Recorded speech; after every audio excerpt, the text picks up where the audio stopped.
ready to roll? Let's call this meeting to order at 4:05 p.m. Pledge of Allegiance. Pledge allegiance to the flag of the United States of America, one nation, under God, indivisible, with liberty and justice for all.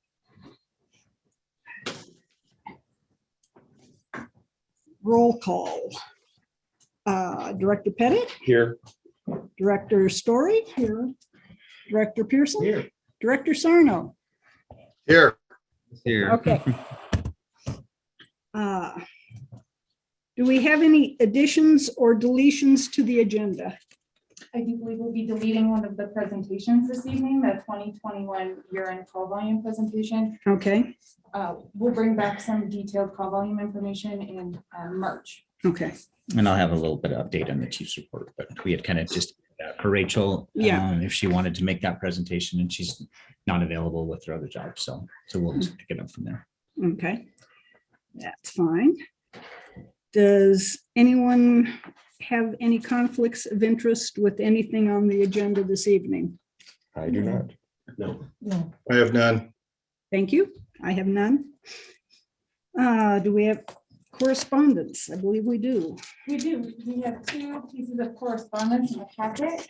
We have a thank you letter from a citizen who had a stuck vehicle. I can speak to that just a little bit. That was our B shift. It was a kind of early morning before shift change on a snowy morning and northbound I-25 and went off there and then had a sort of secondary accident to that part of it. So the thank you letter from that part of it. So that's been passed around and shared with the crews. That was very nice of Very her. nice. Yeah.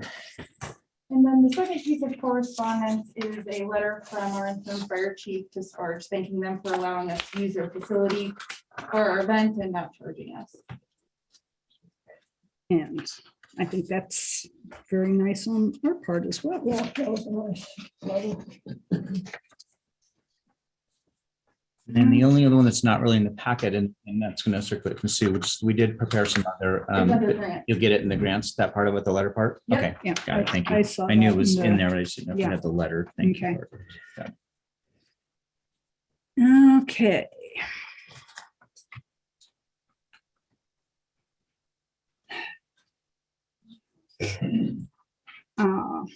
I see we have some public this afternoon. Do we have any public comment? If you don't mind, just come a little closer to the table so we can get you on the recorder. I just wanted to introduce myself as Linda Knack. I've met quite a few of you and I'm excited to be here and running for the district board coming up and being on the ballot and just wanted to say hi. Yeah. Linda, could you Thank state your address and everything? for Oh, the record? absolutely. Yeah. 4214 White Deer Lane. Thank you. Thank Yeah, you. thanks. Thanks, Linda.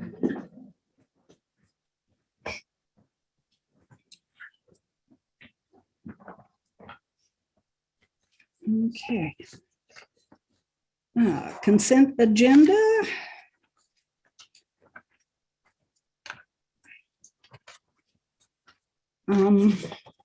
We do have a slightly different format for the profit and loss report.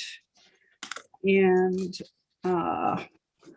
Chief Patterson tells me that we have access to one of the accountants if anybody would like an explanation or has any questions on this new format.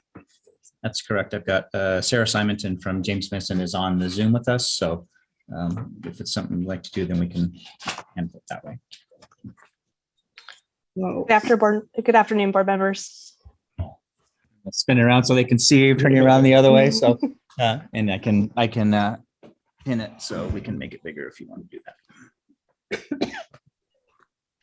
Oh, I don't have.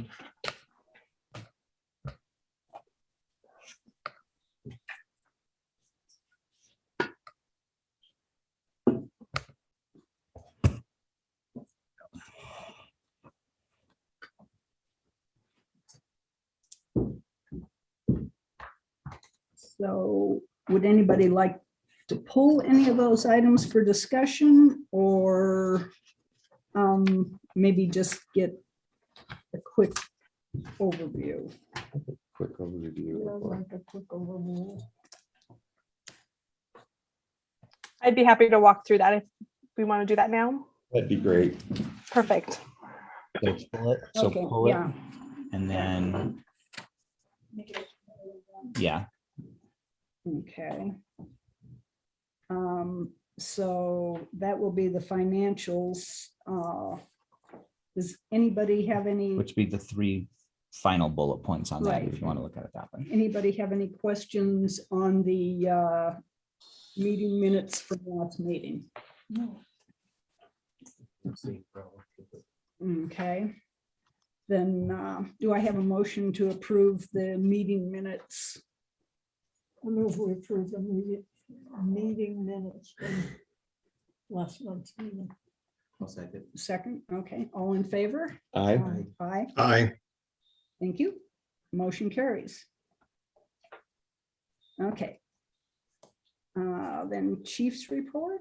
Want to do, you want to do that? We'll do the chief's report real quick, and then we'll give her that as the district business number one there. So, so I'll run through a few items that we have. We've continued to work with James Vincent, and while Sarah's on the line, Sarah really has been the one that's picked up the lion's share of the actual work with Kelly's departure as far as helping us doing the processing payroll.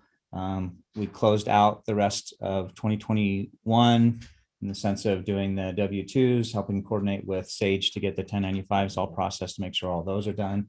The fourth quarter of our unemployment reporting and submission, along with the rest of the other required submissions, the FPPA, and all the other pieces from that. So continue to work with them. And then also taking care of kind of the final, as we're wrapping up the end of the 2021 year and all the reconciliation and kind of trying to get all the stuff that came in late January and into the end of that part to clean up some of that last little bit and get it tied into 2021. So last little bit of work to do on that part of it.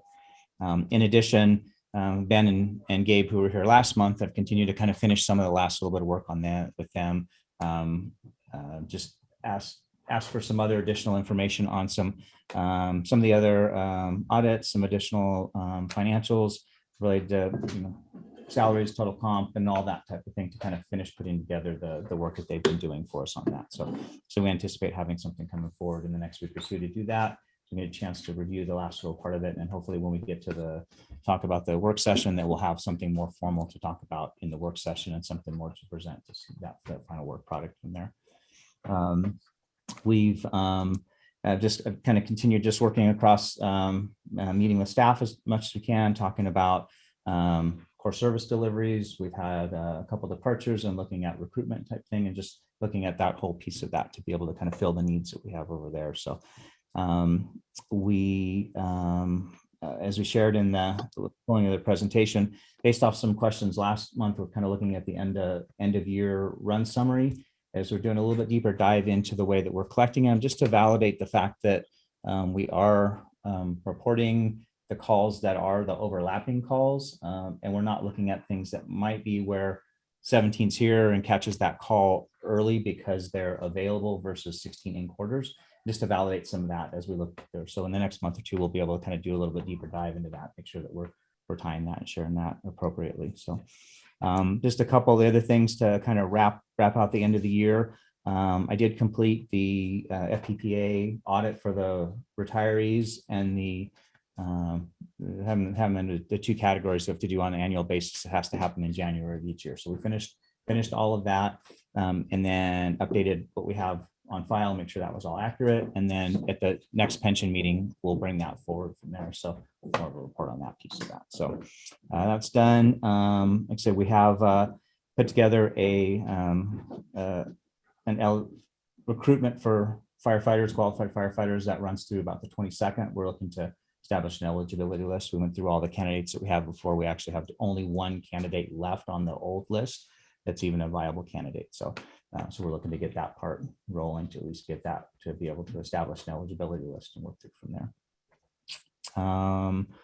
We have been working with Sarah with the FPPA and Sage to look at the realignment of our payroll for across the board to do our payroll on every other week. So on a rolling 14-day pay cycle, coming through this and looking at, we recognizing that with our offsetting pay cycles that we do, we have sort of a de-escalating every 2 weeks and have to do it a little bit earlier each week. So realigning that so that we're only doing one payroll cycle every 14 days, and then it'll establish that whether it's every other Friday or every other Thursday to do that piece of it. So there's a little extra work that has to be done on all the sides to make sure that we've notified the employees, that we've updated employee handbooks, and that all those places where we do contributions have recalculated those for us, and that there's enough lead time to do that. So we're anticipating probably mid to late April would be that earliest time that we can roll that through, but we're working with all the associated partners to make sure that we've got that ready to go.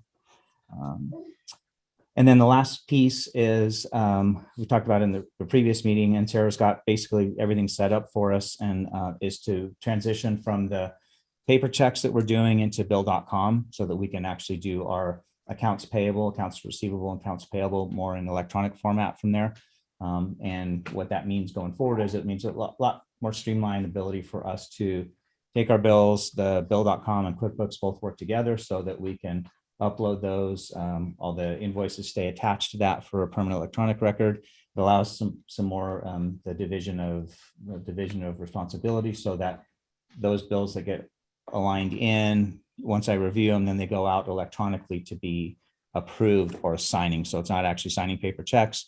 We can set up the same systems of controls, looking at two people to pay those, and it's just electronically moving that forward. So it'll kind of really reduce the amount of redundant work of doing that, carrying through and doing that. So once we're finally set up and have that last little piece, we'll be able to do basic training session for you guys to see how that works. You can either do it electronically through the computer or through the phone app. Either of those ways allows you to get a notification, review the bill, review the invoice, and then either approve it or send it back with a question or that, and then we go back from there. So I think we're kind of close to be on that piece of it, having that ready to roll. So hopefully with our by our March financials, or maybe even the last bit of February, we'll roll some of those through just to kind of get the test of that to make sure that we're clear on how that's working. So, and with that, I think that's everything I have for you there. Okay. I'd just like to thank for that, when Kelly left us high and dry. I mean, I really appreciate you picking up and getting, said had to been a lot of, I mean, you just came on board and having to deal with all that. I appreciate it. And it's fortunate that, I have to give credit to the fact that we were kind of started a little bit of relationship with James Vincent to get in there, that we had the ability to be able to do that, to have the skill set to be able to understand QuickBooks, CrewSense, and our Intuit payroll. And I have to take a little bit of ownership on too. We've had a few hiccups on some paydays, so I apologize to some of the folks on some of those things, but as we're transitioning across, and I think it just emphasizes the importance of getting us back onto a 14-day pay cycle. So we're doing it only once. Yeah. We run into these where the payday's on the weekend or the payday closes and then we don't have that weekend to do it. So we're estimating closures. So I didn't realize it was done that way. And it doesn't make sense Sure. to me either. So Yeah. it'll be, from a systems piece, it'll be better. I think, and my goal is to get this down to zero payroll errors as we go through that, just because it's not fair to folks to mess up on their paychecks when that comes around. So I appreciate the work that they've done and be able to kind of support that piece of it. But it's a priority to kind of to work that through, but to work it through properly so folks know that this is when it's going to happen, for anything that they need to do to change stuff that's already in there. But we know when it's coming, that we can get that in place. So The other thing I was going to ask you is on our firefighters. How many firefighters are we short? What are you looking on bringing on? So that's what we're about. So right now we're at 21 uniformed. And so we technically would have 3 vacancies if we're looking at the 4 on 17, 3 on 16, and the BC staff. And that would have us down 3. Obviously we have some other things we're looking at because we're short on drivers. And so the mix of that, we have to kind of fix both those pieces at the same time. But if we're looking at full-time employee positions, we're down 3 full-time employees. And so there's a couple of things we're working on right now, and just having those discussions on how we fix that and going forward and looking at that. And the last little piece is really that last little piece of work that James Vincent's been doing for us to kind of put all that together to have a good understanding of what we need to do going forward based off of what our budget is and what those true costs are associated with each position. And there's a couple other just salary pieces that we're looking to fix that have been out of alignment for a while, that all that hopefully as we present all that together, it'll be in that more of a total package of what that looks like. One more question. Sure. In relationship to FPPA, are you officially, I mean, can you Yes. make changes? Okay. Yeah. Who else can do that? And then everybody on the board. So Okay. it's the board and myself Okay. right now. Okay. I knew there were some questions yeah. about trying to get that straightened out. Yeah. So, okay. Yeah. good. And so we have the ability to do that with the board's signature to add any additional folks we need to do from that. But that's where it stands right now. Okay. And you know, on that topic, you might keep in the back of your mind that anytime you have access with any of those organizations or so forth, make sure that all the old names are off of those. Yeah. Yeah. And we did, so we did that, and we did a cleanup on a couple other items that we came through on that through some of the credit card accounts and a couple of those things. And Good. there's one last piece that we're working on just from a systems cleanup piece is that as we've had transitions in administrative places, and I've seen this come across on the other side of it, is that much of the, our auto payments, the emails that come through, while they're associated to a person, the majority of them are associated to a person. So especially like with Kelly's transition, we've had to kind of keep the email alive because that's where all the automatic notifications go. So we're transitioning through, working to get those through like the Wellington main. So the WFTD at WFTD. We've also had some discussions about setting up, we have the ability to set up an alias. So if it's HR related, we could do an HR at WFPD type of email address so that as people change through, at least the email record always stays, because now if somebody leaves, any email chains that were there before are gone. So we're working through a couple of those so that we can, while electronic payments are nice and those things help you go through, the notifications of those come to an email address and kind of having to make sure that we're staying on top of it. So there's quite a few more than we might have thought we got notifications to as to keep that alive. So we've been co-monitoring those email addresses and that type of thing. So. Very good. Okay. So financials will be our first district business. Perfect. I will walk you guys through that. Can you guys all hear me okay? And then turn up a little. Okay, All right, Sarah, thank you. Go ahead. perfect. Good afternoon, board members. In your packet, you will find the financials for the January 2022 fiscal year. In that packet, you'll find a balance sheet as of January 31st. In addition, you'll also find a summary of reconciled cash balances as of the January 31st, as well as the income statement of revenue and expenditures for January, which I'll walk through. I know that there was some comments made about a change in format, so I'll walk you through that format change and the reasons for it. And then also there is the January check details, which is just walking through the checks that were written out, as well as cash coming in, and then 12-month cash flow as well. In that first page of the document, you will find the year-over-year balance sheet review. It compares your January 31st, 2022 to your January 31st of 2021. The big things here that I will call out, and then I'll be happy to answer any questions before moving on to the next section or next report. Just from a cash perspective, we are holding pretty close to what we did last year at 1.8 million. But looking at the general fund specifically, we're rolling in as of January just shy of 100,000 compared to last year, the 177. So that's slightly down, and we'll walk through a little bit more on that in a bit. Scrolling down further, we'll go to, do you have any questions on the balance sheet? No, I'm good. No, I'm fine. Good, Sarah. Thank you. Okay, the one thing I will mention on the balance sheet, we do go through what's called our audit prep. So as we get closer to that audit timeframe, I believe we have scheduled on-sites in getting ready, planning around the April timeframe. So as we're going through and making sure that we have everything captured for fiscal year 2021, you'll see some changes to that 2021 number, specifically around like AP, that sort of thing. So that's just one of our audit things that we need to true up and get cleaned up, that we'll go through as we prepare for that.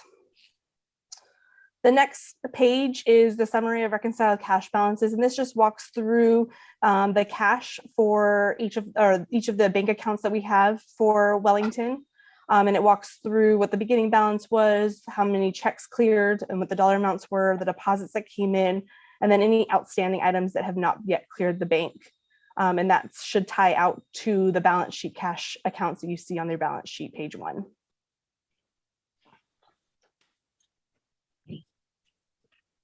The next slide or next couple of pages is your profit and loss budget performance.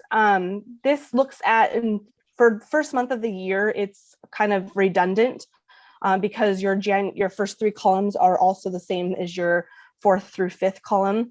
But the reason why we like to show it this way is that in the future, as we go throughout the year, that 4th through 5th column will start to be more of a year-to-date look. So you can see not only where your month budget and actuals are, but also what you're doing year to date. So that's one of the reasons why we show this report. And then it also will show obviously your annual budget. Going through this though, just some highlight points, and then I can answer any questions you may have. Property tax revenue, we are slightly under. That's really driven by how we budget. So what we do from a budget perspective for property taxes, we take a look at an average of the last 3 years on how much we collect each month. And we kind of use that as our percentage allocation of the total dollar amounts. So as we all know, we collect our property taxes primarily in the March and April timeframe. And so that's why you'll see kind of a lower number. It's really nothing to be concerned about right now that we're behind to the budget. I would kind of watch that as we get closer through the first quarter and into the beginning of the second quarter. And if we start to run behind there, then we might want to do some more research and figure out what's going on from a property tax collection perspective. But right now, it's just a product of the budgeting process that we do. Well, yeah, Sarah, along those lines, especially since the assessment went up so much, that should, of all times that it should be higher, this should be a year. Yes. So, correct? Correct. So you'll see that, our annual budget for the property tax is $3 million there.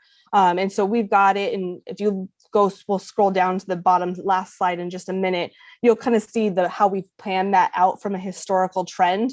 But really, it's all driven by the payment of those property taxes. Okay. So it's really based off of how we're collecting it. So if people are behind on their property taxes, it would slow us down. But really, when you look at that cash flow, when we get there, I'll show you what I mean by showing, we have an uptick in February, we have a larger uptick in March, and even more in April. And then at that point, if we're behind on kind of our annual budget look, then I would start to want to raise some flags. Okay, because usually, and then that second half, it's in June, the other big chunk. So, yep. Okay. Perfect. And then for revenue, we are under, as I mentioned, primarily just driven by that property tax and this nature of how we budget that. But again, I wouldn't be too concerned about that right now. Moving into expenses, really nothing major here. The one thing that I'll just say from an expenses perspective is our wages are up slightly over budget. And that's really driven by an increase in overtime, unscheduled overtime. Predominantly, I would think mostly because of some COVID issues that we've had and coverage of that, but also just the leave of people leaving the organization and paying out our and leave vacation policies. So other than that, from a budget to actuals perspective, we're doing pretty good. And I'll be happy to answer any questions about the profit and loss before we move on. I think that cleared some of it up for me. Good. Thank you, Sarah. Thank you. Yeah. Moving into the monthly disbursements page, that again is just a list of all the checks that went out and deposits that came in. So it's basically a detailed look at your cash in and out. Let me know if you have any questions about any of those items.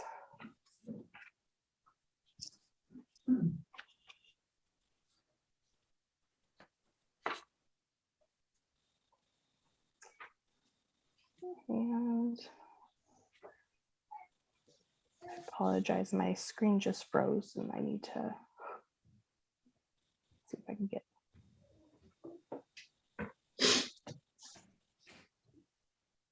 Hold on one second. Let me try to open it back up again.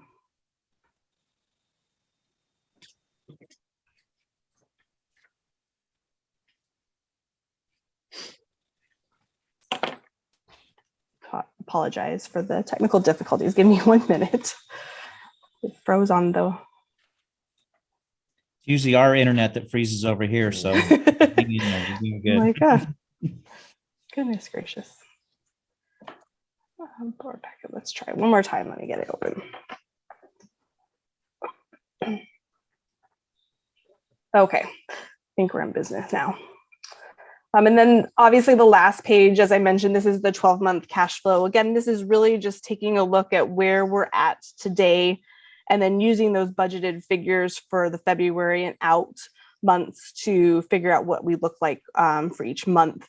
And so again, this is based off of the current budget. You'll see in there as we walked through it, you can see kind of the tax levy revenue going up in February, again up in March, and then a little bit down in April. And that's just historically how we've seen, and then up again in June, which is just historically how we've seen that those revenue dollars come in.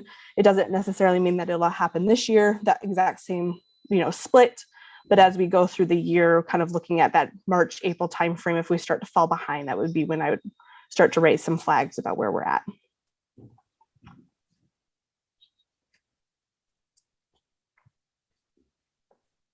Any questions?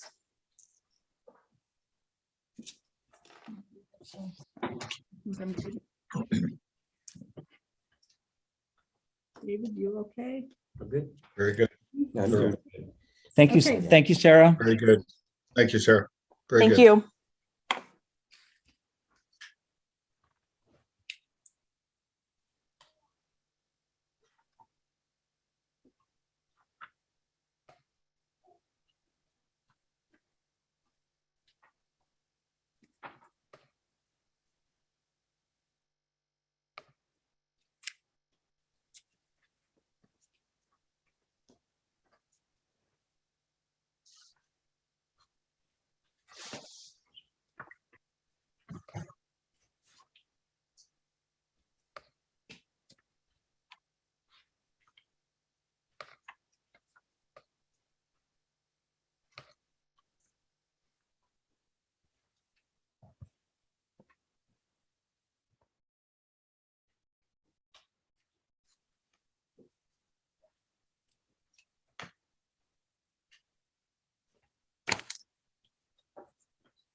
Okay, does anyone have any other questions on the financials?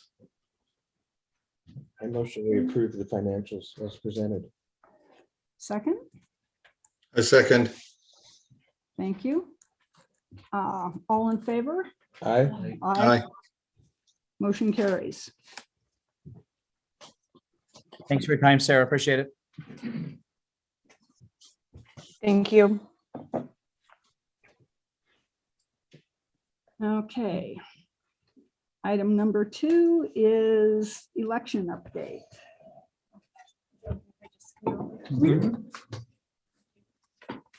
So we don't have any presentation information in the packet. We just wanted to give a brief update and let the board know that we are for sure going to a polling place election We've had more nomination forms turned in than we have vacancies currently.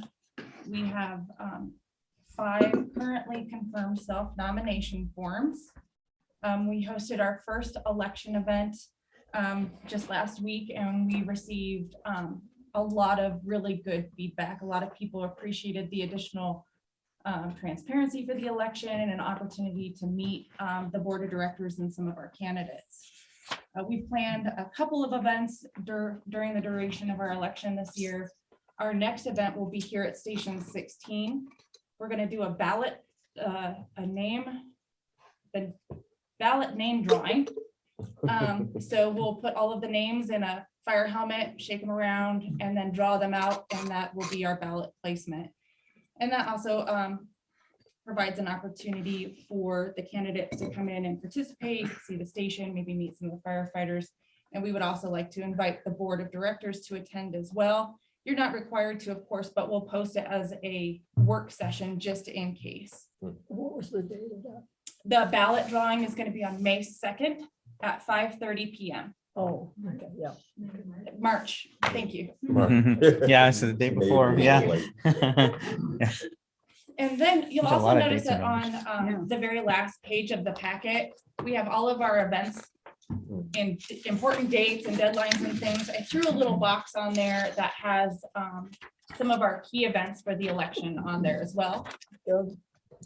And then I wanted to provide just a brief opportunity for the board to ask any questions, or if the staff or public have any questions about our 2022 special district election.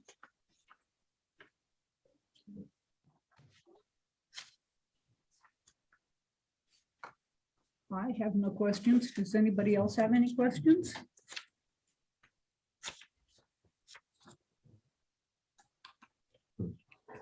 Excellent. On April Thank you, Ashley. 21st will be our candidate forum. We're currently working with the Chamber of Commerce to assist us in hosting that event. They're currently working on a list of questions to ask all of our candidates, but they will take questions from the audience, and they'll filter through them. Any of them that are related or the same or similar, they'll kind of vet those out and then incorporate any newer questions. What time is that? It's from 6 to 8 p.m. on April 21st at the Leaper Center.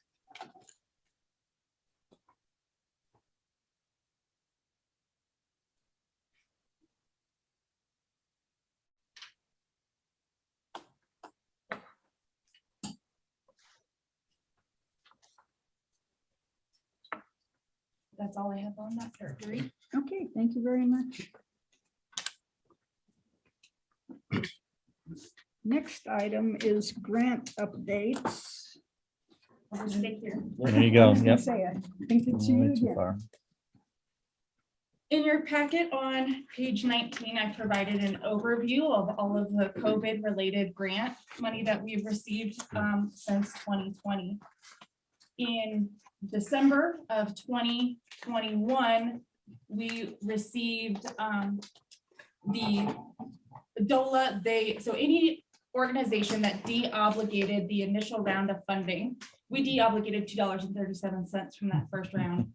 But any other agencies that de-obligated their funds, they put it into a pool, and then people could reapply if they had additional expenses or things that came up that fit within in the program. We applied. We did have additional COVID-related expenses in 2020. We asked for 20,000 and we were awarded 10,000. That deposit was made into our account the very end of January, so that's why it may not be reflected in the board Yeah, reports at I this don't time. think it's on. Mhm. No. But that 10,000 directly and specifically offsets public payroll and public health and safety related expenses. We applied for a couple of different programs through that additional round of funding, some apparatus repairs, some PPE, some of our infectious control programs, and the state approved payroll expenses only. So what that means is that anytime we have a firefighter or staff member that is out sick due to COVID, if they have a family member that's out sick due to COVID, if they test positive, They will reimburse us for those wages and the wages for the additional coverage. So that backfill. What they don't cover is if we have senior staff step down. So if we have a battalion chief step down to fill that seat, those funds only reimburse us for the employee that was out sick related to those expenses. We've created a special coding in our CrewSense reporting software so that we're able to track these trends over time and have an accurate amount for our payroll reimbursement request. Then Larimer County received American Recovery Act money, and special districts were not in the list of eligible government agencies to receive ARA money directly. So what has happened is the county has heard our cry for assistance, and they opened up their immediate needs grant to special districts in addition to small businesses and some other things. Again, there we asked for 20,000. We asked for funding for a couple of different programs. Accelerated depreciation on our apparatus has been one of our biggest impacts due to COVID. Some PPE related things, again, the infectious control department related things. And we were awarded $20,400 to offset expenses related to payroll, public health and safety. So what we did with our COVID, because you can't double dip that money. You can't use that money to cover something that's already been expended. So we use the CVRF extra pool of money to cover COVID related expenses specific to 2021. The COVID related expenses that we'll be submitting to Larimer County are specific to 2022. And in 2022, January is actually the month where we received so far our largest impact due to COVID related illness and needed time off work. So far, we are planning to submit a reimbursement request for approximately $17,000 just for the month of January to recuperate payroll and expenses.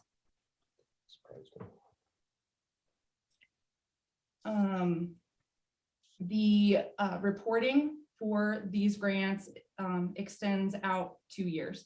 So we'll continue to monitor COVID-related illness and public payroll and public health and safety, PPE. Our infectious control department will continue to monitor those things and record them so that we can show how those funds help the district or had an impact on COVID-related expenses. Okay. That's a lot of work. It is a lot of work. So thank you. Yeah, thank you for the explanation and all the tracking and the grant writing. You're welcome. I'm excited to see how these positively impact our 2021 year that we close out. And then I anticipate that some of those expenses that we saw overage in the administrative line as presented today by Sarah, you'll see those offset once we receive that reimbursement. Okay. Chief Patterson, I was just wondering if you've heard any more from Andy Josie about that long. We got that Did we back. get it? Yeah, we got that back. It was a quick meeting. We actually received, so that was back in November that we went through that. And I think it was awarded the beginning part of December, Ariana, and it was $12,700 direct offset to structural firefighting PPE. So we awarded that, and in the same fashion, it's through the Larimer County relief, and so we will track those and submit those receipts back to the United. It's through the United Way of Larimer County, so that's through. So we just need to track the receipts on that part of it. So. Which was actually really good because the cost of PPE, like everything else, has gone up significantly, Oh, yeah. and lead times on that bit of it. We're up to around $5,000 just for a pair of bunker pants and jacket. So our firefighter quartermasters had a few other vendors come in. We're looking at lead time and reliability and availability and pricing and that kind of thing. So we think we've come up with another vendor that that others are using, just another turnout brand that are more in that $3,500 range for See, that's coat about and double what we jacket. have been. At least, yeah. And then like I said, the supply, the lead times for supplies and manufacturing is out as well. So. Correct me if I'm wrong, weren't we on a lease, some kind of lease with her? both So we there? did do a lease purchase for 29 sets. That's correct. And so 5 year, and I believe we're in the second. I think we're going to be, when we do this, it'll be the second of 5 years, I believe is where we stand. So when we do that part of it. So and that did a set for everybody. So as we have new people come in, or as we have the replacement sets that need to come through from there. So we're looking at replacing. What's your personal opinion on that type of a deal?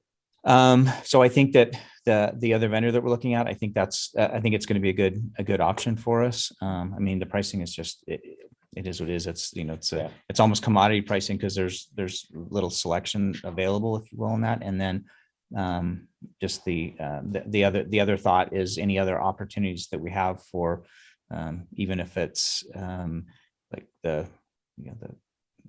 federal type purchasing where the and PFAs starting to move in that direction, whereas they do RFP processes, they're writing them so that other agencies are allowed to tag on to that. But just looking at those where, trying to get a little bit of help in volume, but in some of those things, the vendors aren't really giving any volume discount because they don't have to. Yeah. So that's where the challenge is. And you kind of look out and everybody's figured out that they're charging about the same, regardless of whatever Morning Pride or Globe or whoever that is. The prices somehow seem to be about the same. Right. So in closing, for the Larimer County grant, we did include a letter in the packet that we are requesting Director Reed sign for our county commissioners, acknowledging and thanking them for the receipt of the funds. When we initially heard that we were being accepted for the grant, we thought it was only going to be for 10,000. And then when we received our contract, they awarded the full ask on the payroll and public health and safety. So we did prepare one letter each for each of the commissioners, but in the packet, we just provided. Yeah, save a little paper. Okay, after meeting, we'll deal with that. Okay. So next item up is the fire chief selection process. The first step of that process is to form a committee, a chief selection committee. And so I am going to motion that we form a selection committee based on the board of directors as the members of that committee. And we will start working through the steps of that process at our work session on February 23rd. And so I'll have more information for everybody on the steps that we have to take and all of that. And the tentative timeline. At this point in time, I'd like to suggest that we hold an internal search after consultation with our attorney. It's an acceptable option, an in-house search. And so that's what I would like to propose, but that again will be discussed at the work session. Is that all the same motion, Sue? Yeah, basically, yeah, the motion is just to form the search committee consisting of the board of directors. How many do you want? All Oh, of that's, us. well, everybody. Yeah. Cool.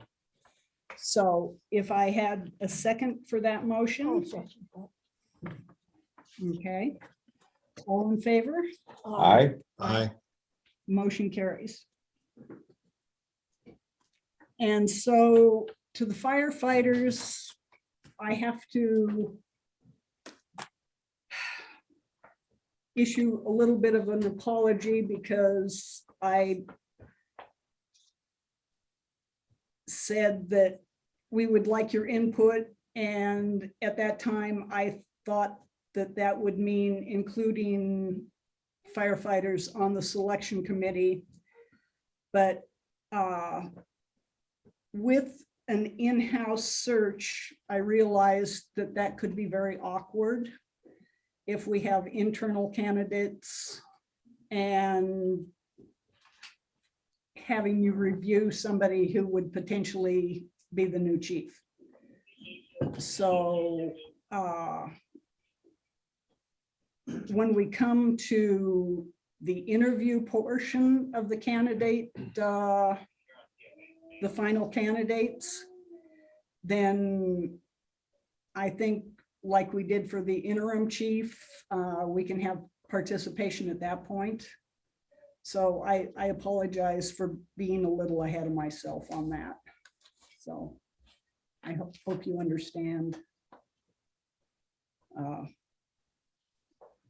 I was coming from a place of good faith, but just hadn't really thought it through all the way.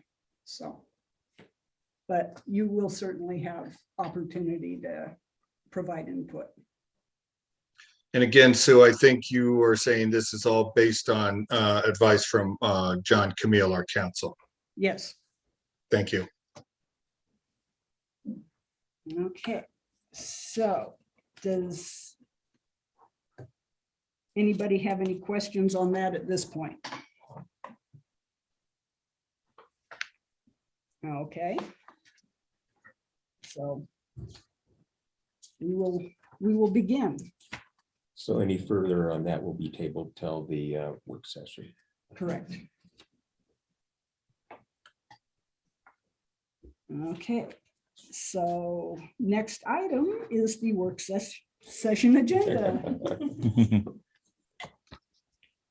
So, I'll take it. yeah, senior packet, Ashley put this together, so. In page 22 of your packet, we know that based on our experience from our last chief hiring process and with things relaxing with COVID and it getting warmer, things are going to get really busy. So we have put together like a 3-month preliminary overview of things that we are anticipating will be on agendas or up for discussion. This isn't something we'll probably provide in the packet moving forward, but I did want to make sure that all of our board members saw it this evening. It'll probably primarily be circulated between the secretary and the president when we are doing the agenda and minute reviews prior to distribution of the packets. This is nothing formal. It can be changed at any point in time.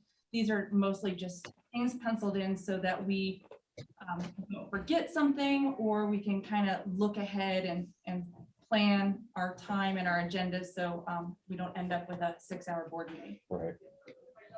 I appreciate that. Yeah. And it's also really helpful for me as well. I look back historically at agendas and packets to make sure that we're carrying everything over as we have traditionally in the past, but I do make mistakes sometimes. So this will hopefully provide an opportunity for us to catch things in advance or make sure we don't miss anything. Yeah, I think it could be helpful. So we threw a whole gamut of things under the February 23rd work session agenda with the exit of some staff. The bylaws were pushed to the February work session. We felt like that might be a better platform to have a discussion. And then looking back in the district records, you guys also took action so that we don't have to have multiple readings for the bylaws for the regular board. as well as the pension board. It was for both and not just one.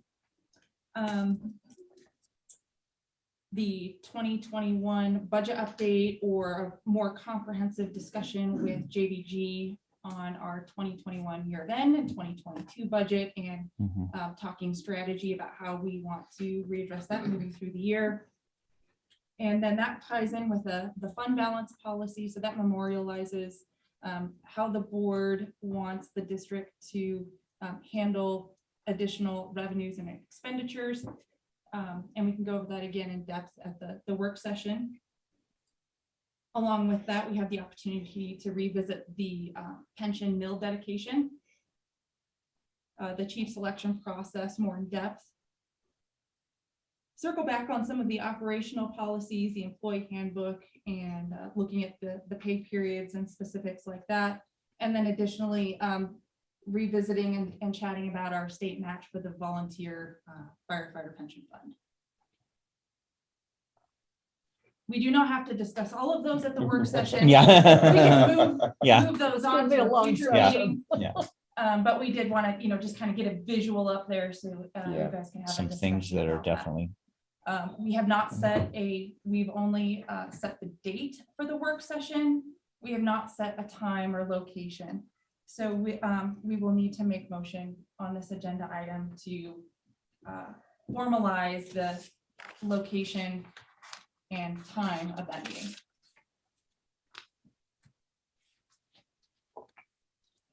Are there any items the board would like added or removed from what we've got scheduled?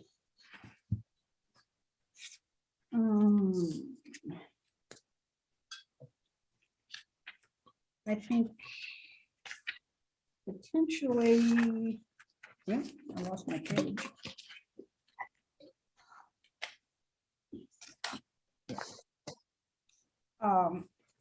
We could move the pension mill discussion to the pension board in March. I think it would be. And she has that there. Oh, that's the dedication. Sorry. Yeah. Do you want to under the regular board meeting as well, Director Reed? We would be discussing it with the pension board first, and then And- they would give Recommendation. recommendations. Recommendation, Then yeah. we would discuss. Yeah, that would be good. Yeah.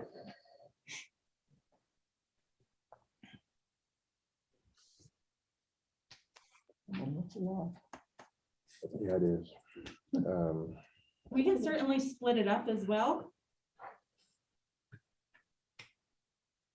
Well, I mean, it's just a lot of big stuff that needs to be done. Mhm. What if All of we, us. yeah, if we pick like two things that could go on it as time allows for it, Yeah. Mhm. you know, And then be. Not tabled. totally eliminate them, but Mhm.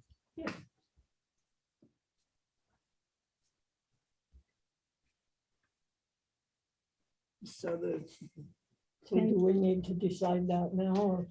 No, you No. you do not have to Mm-mm. decide that now. No. You can mull it over. You can throw out suggestions, email them, text them to Chief Patterson or myself.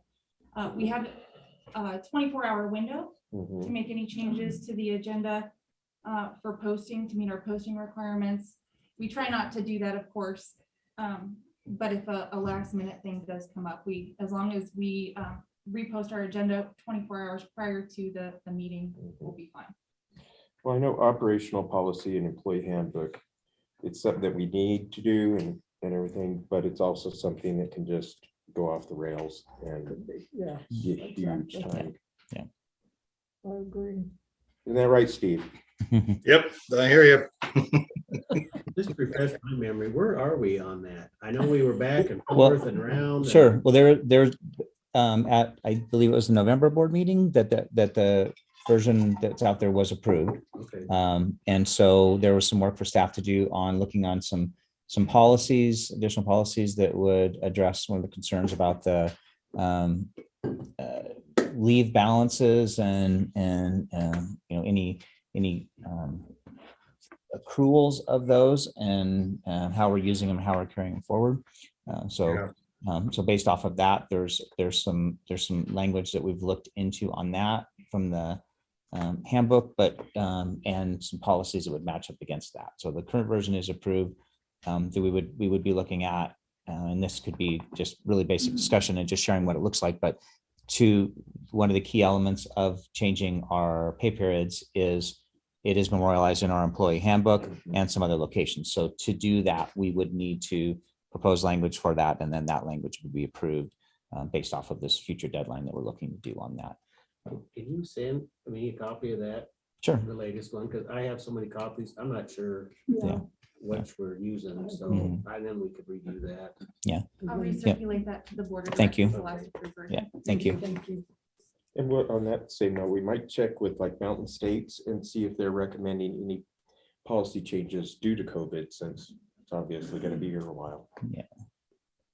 We have gotten some.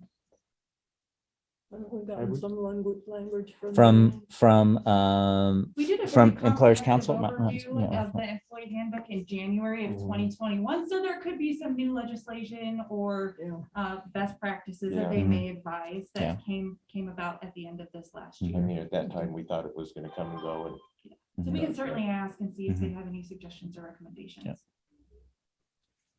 Yep. Okay.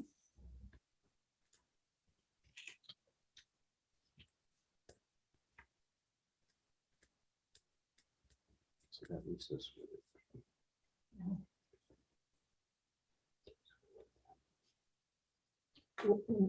So you've already taken care of that pay period question, is that correct? Well, it goes one in one with the employee handbook piece of that. Okay. That's, Oh, okay. I think that's Oh, that's okay. the key element that we would be Oh, looking okay. at in a compressed time frame. I see. Would be the language to that specific to allow us to move forward with that. To the 14 days. Yes, Yeah. yeah. Okay. So we've got a red line version of it prepared right now. And then just editing through those and then trying to help get a timeline with that. It was the consulting with PPA, Sage, Rocky Mountain Reserve, all the other ancillary places that we do the deductions from, because they're based off of 28 pay periods for the line and for 24 pay periods for staff. So both of those would be realigned and just recalculations. And what we would end up with is when we enacted it, one of the cycles or the other would have a short pay period. So you might have a 8-day or 10-day pay period with a short pay window for that gets everybody back on alignment. So, looking at either hopefully aligning one that's already starts and a new pay period starts on that day, either for line or for admin. And then so one would have a short window to get us on in alignment and then go forward. No matter how you do it, at some point you have to put them on alignment. So understanding their board support with the language of that gives us the ability to put that final stake in the ground and work backwards from that. So.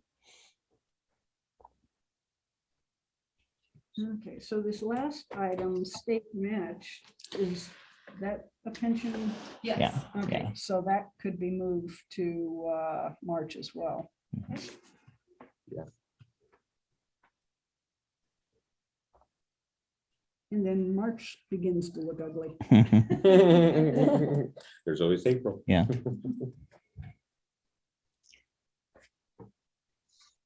And some of that just really reflects some of the work that we've done, a little bit of digging into the state match and how we've been doing it, how it's been calculated, and is there opportunity to do something different, and really kind of given a kind of an update report on where that is. So. Okay, great.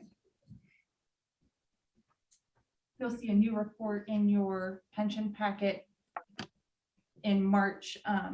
We have put together a more comprehensive spreadsheet that gives when we think future pensioners will become eligible that year, anticipated how long that'll take, birth dates, and then also the COLA information that Steve has requested. We'll have that on there over a period of time so you can see what that would have looked like if those had been enacted at that time. So we'll provide that as a standard running format in your pension packet moving forward. Good. Okay.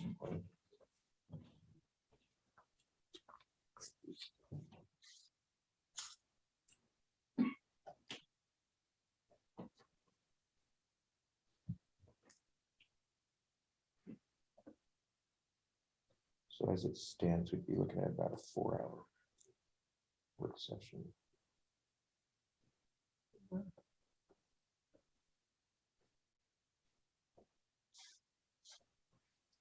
Would be okay depending on type of start. You know, it's a Wednesday, so.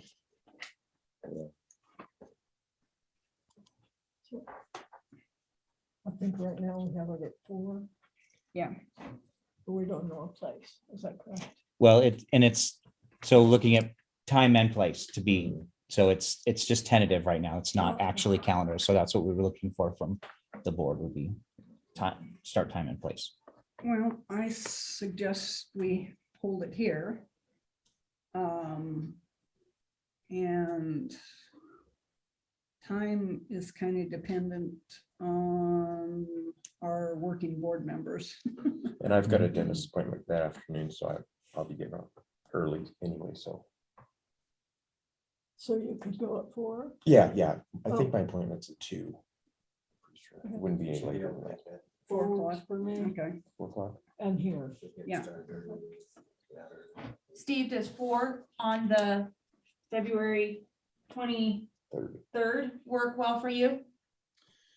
Well, my calendar's sort of far away from me, so I'll assume it is and let you know when I get home, but I think so. Thank you.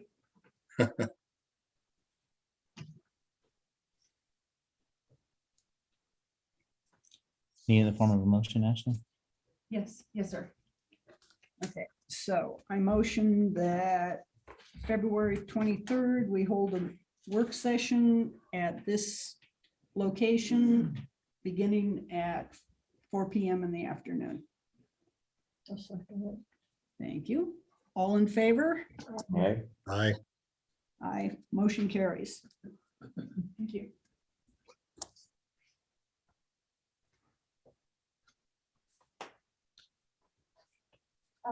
Director Reed, I might make a suggestion. You may want to move other before the get presentations as well, since we no longer have the call volume presentation. That way, after the badge pinning is done, we can adjourn. Be done. That makes sense. Okay. Does anyone have any other items for consideration? As if we No. didn't have enough.